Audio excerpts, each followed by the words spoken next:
on this incredible event. It is awesome. I travel to many events and programs around the country and around the world, and the amount of heart and soul that went into this program is visible. And I just want to say you guys have nothing to be stressed about. I see you guys walking around stressed. I think everyone's having a great time. Maybe let's show them that we're having a great time.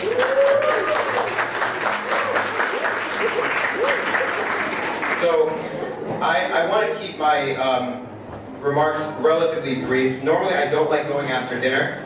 It's hard to go before dinner, it's hard to go after dinner. Either way, you're darned if you do, darned if you don't. Because after dinner, it's going to start setting in. I have a good 5-minute threshold where I've got your energy. And then I know you guys are going to start falling asleep. So I'm going to try very hard to keep you guys alert and awake.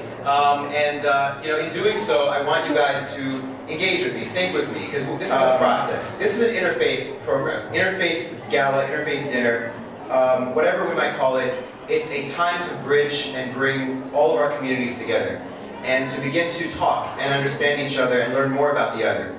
But what does interfaith mean? I think that we as a generation, and that includes those who are in the room who are supporting the young generation, need to begin to redefine what interfaith means, interfaith engagement, and what exactly that entails. Because I don't think that it's sufficient to just talk about our religions and to just say, here are the facts about my religion, here are the facts about your religion, then what?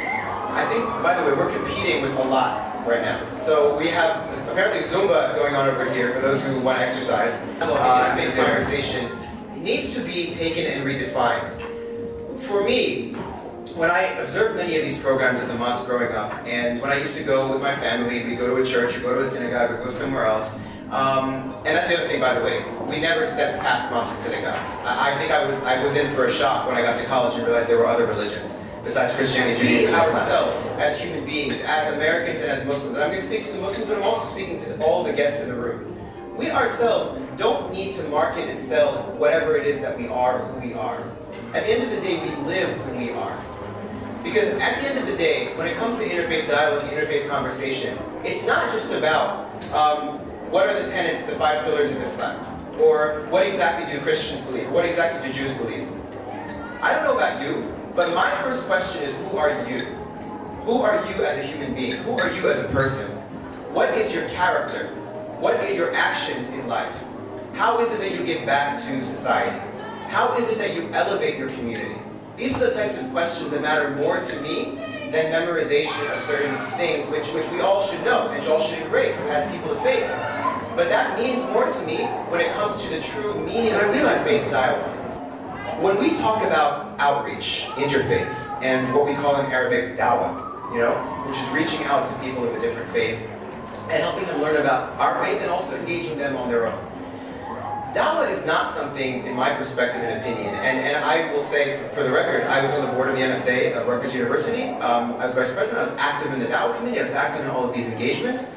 But I would say that Dawah goes far beyond these little pamphlets. And this goes for all religions, by the way. It goes beyond these little pamphlets and discussions that we have where, who is this, or why do we do this, or what. This conversation, and these 6 months that I spent working with this woman, in my perspective, and it could have been anyone in this room, and I know you guys are all, mashallah, God bless, good leaders and active people and kind people, and you treat people with kindness.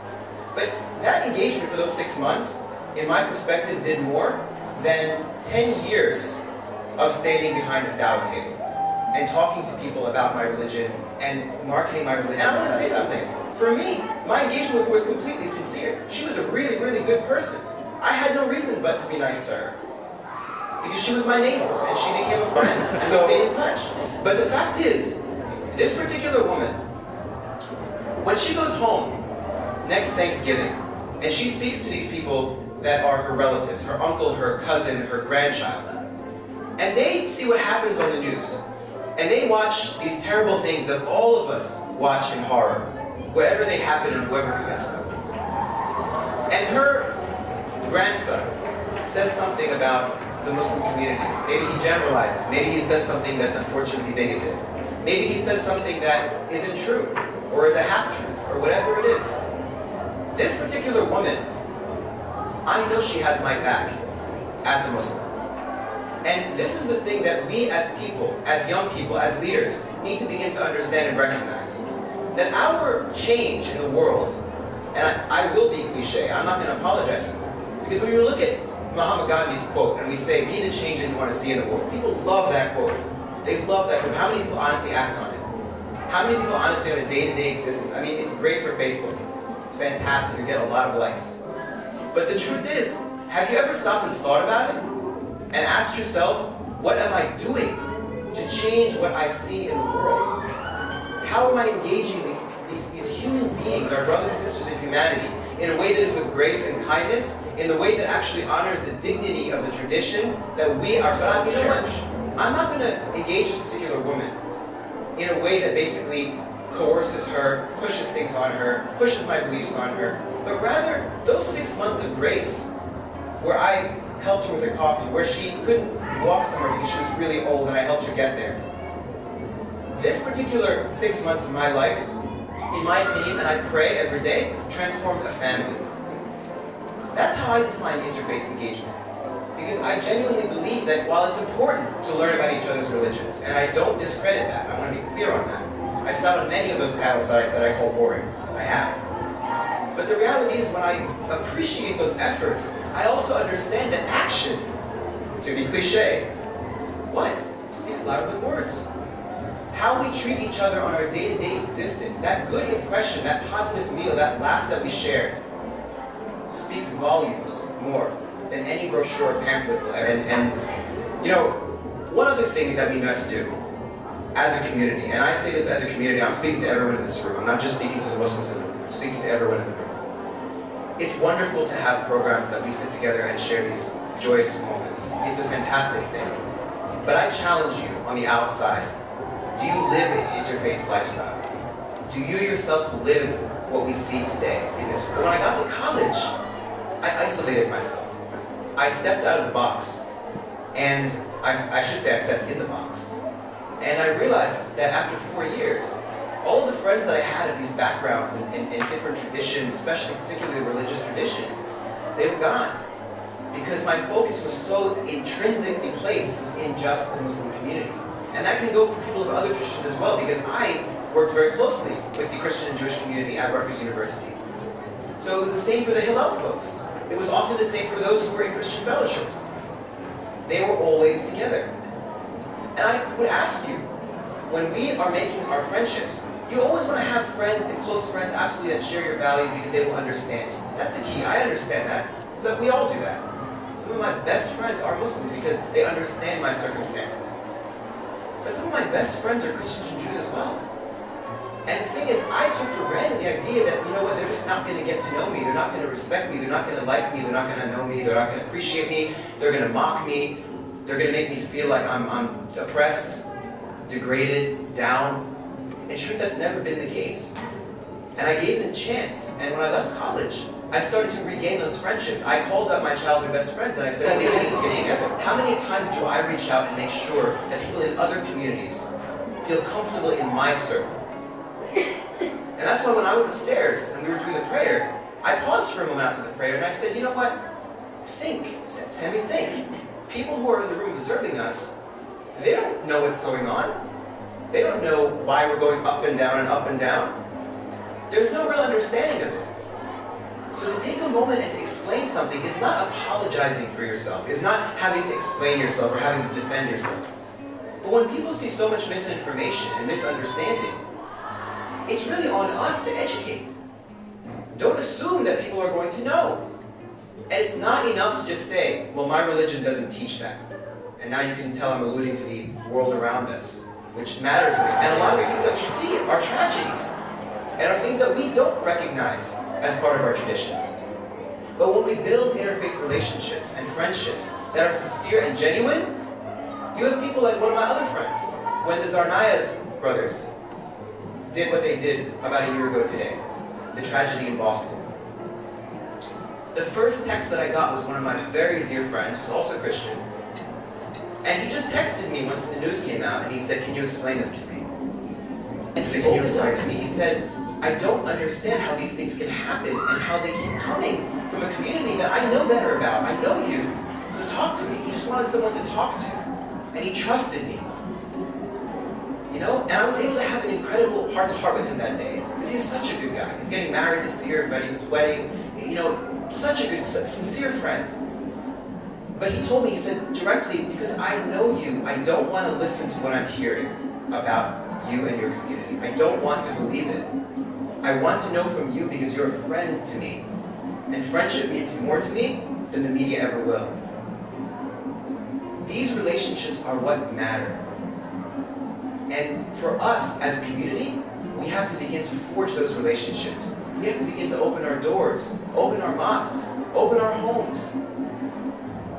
I'm going to put a challenge out there for every person in this room.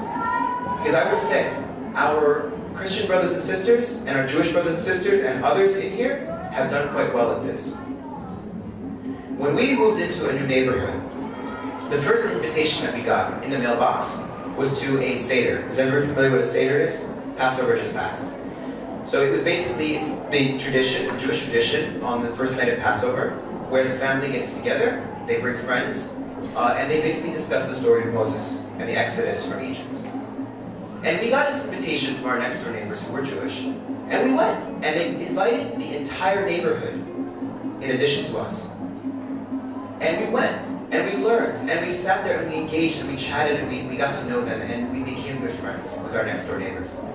I'm going to ask you something. Growing up, how many of you who are Muslims in this room, it's okay, you can embarrass yourselves a little bit, during Ramadan, ever had more than 3 or 4 Muslims at a family iftar? Non-Muslims, I'm sorry, at a family iftar. Raise your hand. Not a single person.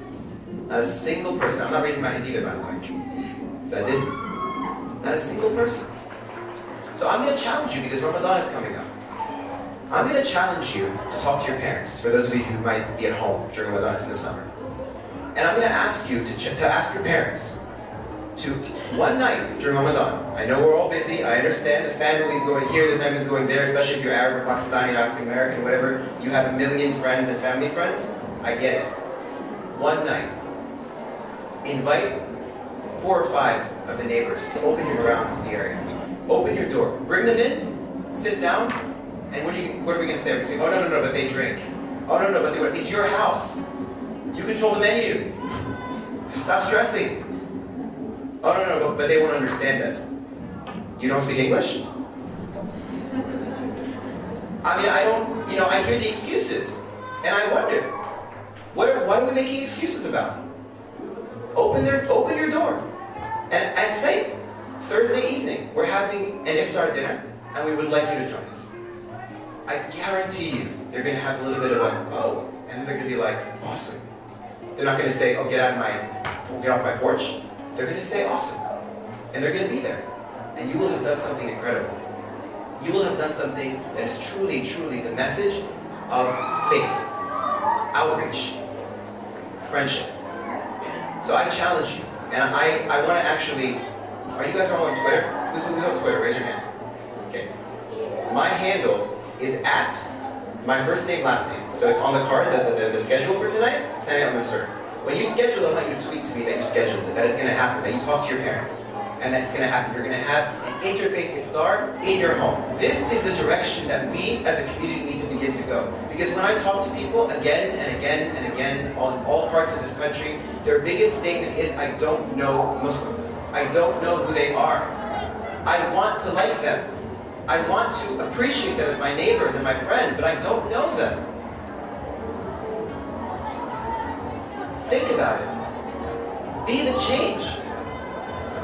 One of the keys, as well, to engaging with a lesser known community, to a community out there, our country, our countrymen. One of the keys to seek that appreciation, and I don't mean necessarily acceptance, that everyone is all going to be the same. You can be united and not necessarily be uniform. There's a difference. But one of the keys to that appreciation, which is so critical, today, unfortunately, in those circles that I see out there, unfortunately the circles that often preach bigotry, those who don't realize that what they're saying doesn't represent anything with regard to what all of us in this room actually believe. When I see those people and I hear them speak, I realize something. As a community, Muslims in America, and this is something that our generation must change. I was going to use a really harsh word. I don't know if I should do it or not. I don't want to keep it uplifted, but we're disposable. We're disposable. I don't believe that we are, but that's the perception. The perception is that with us or without us, America would either be neutral or it might even be better off without us. I've heard it to my face. I've been in many places and I've been in many programs and events and conferences, and I've heard it to my face. What exactly do you Muslims do? What exactly do you contribute? We don't see you guys in anything. High academia, the arts, you name it. Where are you? But you know what? When I step back and I reflect, that's our task. That is our task. We need to stop thinking that we have one foot in the door and one foot out of the door, because both feet need to step inside the door.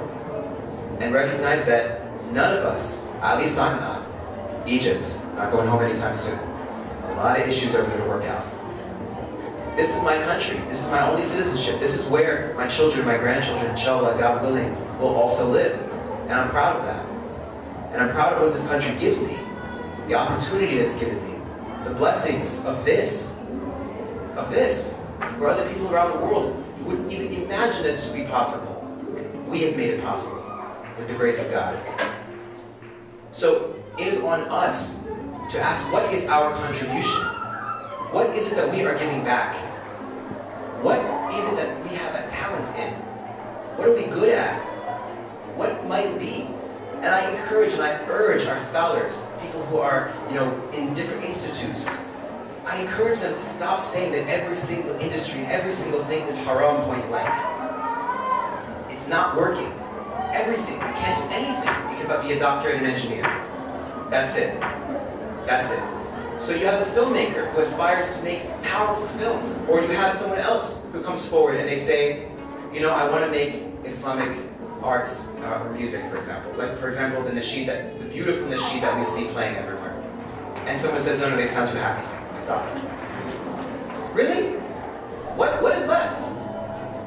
So it is incumbent upon our scholars to understand and recognize that we need to be able to contribute in a beautiful way, in a diverse way. That people will differ in their contribution. That not everybody's going to be a doctor. My father is a doctor. I have said it time and again, and I told my table, I don't like blood. The Muslim said that. Quote me. All you guys. I really don't. I'm not kidding. I just don't. I get queasy. When I get a shot, I literally turn the other way. I shiver. So, you understand my point that what is it that we give back? For me, I'm an entrepreneur. Besides the other work that I do, I started a company because I have a passion in education. So I started a company. We do admissions counseling, we do exam, we do all this stuff because that was my passion. I was tutoring the SAT, and then I was like, this is the way that we must begin to think as Muslims, and that goes to the parents in the room as well. Challenge your children to come up with their talents. Ask them what they're good at. And if it's Xbox, I understand you might have an issue, parents. But if it's something that actually has meaning, encourage them. Foster something greater in them. The change makers are the ones that do something that they believe in. Those are the change makers, not mediocre doctors. The change makers are the ones that actually have passion for what they stand for in life. And when it comes to our contribution as Muslims, I ask everybody to ask what change they are going to be for the world that we see. And when it comes to those who may not be Muslim in the room, I encourage you to step beyond what you see. I encourage you to ask questions. I encourage you to recognize and understand that it's impossible that 1.6 billion people could possibly be all in one package. And I really encourage you, as much as I encourage my Muslim friends in the room to open your doors, I encourage you as well to open your hearts and to recognize that we may be in very strange times, but there is nothing and there should never ever be anything strange about this. So thank you, God bless you. Assalamu alaikum.